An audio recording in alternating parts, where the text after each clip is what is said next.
Hey guys, I just wanted to pop on. I am getting ready to make one of our favorite dishes.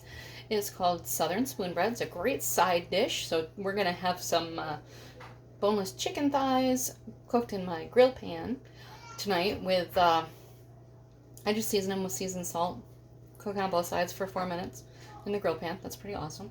But I'm going to make this ahead of time. It takes about 45 minutes to bake. So I'm going to make the, like I said, the Southern Spoon Bread. Other people have different names for it. Some of them add sweeteners and whatnot. This is the way we make it. We are actually going to start with a can of the whole kernel corn. I know I already opened this can with our smooth edge can opener here, but it's got this little grabber on the side and a button on the other side, and that's what makes the grabber go. So once you've actually gone around and opened it, you just put the little grabber on there and lift it up and it just pulls it apart. Now this is not sharp, so you don't have to worry about getting cut on that. It does call for drained whole kernel corn, so I can put our can strainer on here.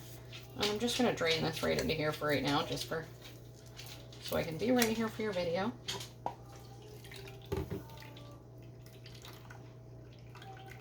You can also use this in your tuna fish cans to help push out the grease or help push out the oil or water that's in your tuna fish. Basically to strain anything that you need to strain, like beans or whatever. And we're just going to dump that right in the bowl here. And put that onto the side.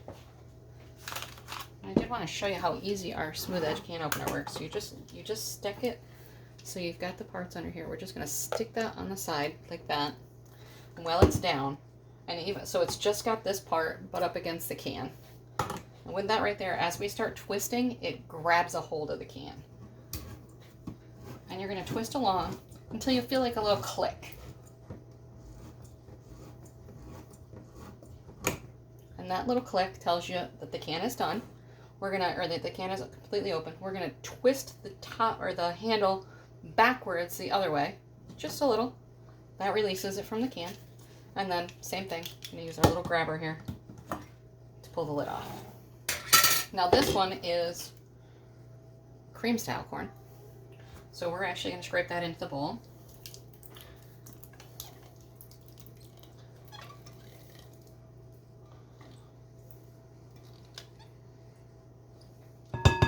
This recipe also calls for just some corn muffin mix. So I'm just going to dump this one box in. It's a 8.5 ounce box. Just dumping that in there. And it calls for a cup of sour cream. This is our measure all. This is the medium sized one. There is also one that does 2 cups, and there's another one that does 4 ounces, a little small one that's perfect for things like that. You can use it this way. It has liquid measurements on it. Or this way for your dry ingredients or your sticky ingredients. So things like peanut butter. We're going to use it for sour cream. You can use it for honey, that kind of thing.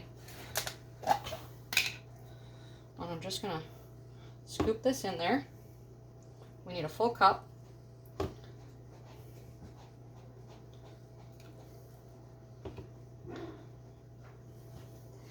I just like to shove it down inside to make sure we're not getting any air pockets as we're going.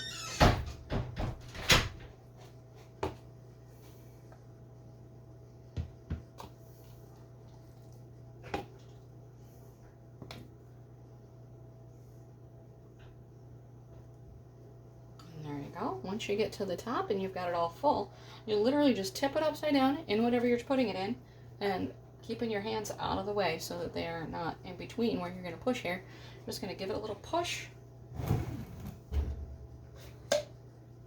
and then use your scraper to scrape off the end. So you've literally gotten everything out of there. No waste, no having to scrape it continuously. That's all set. This recipe also calls for a stick of melted butter. I melted that here in our silicone prep bowl. Just put this in the microwave for about a minute. We're just going to dump that right in. And I've got a 9x13 pan over here already buttered up that we're going to put this in. So I'm just going to mix it about, make sure it's all mixed evenly. And then we're going to put that in there and we're going to bake it at 350 for about 45 minutes. Once it's done, then we're going to add some cheese. Recipe calls for 1.5 cups. I portion my cheese in 2-cup bags just because that's what most recipes call for.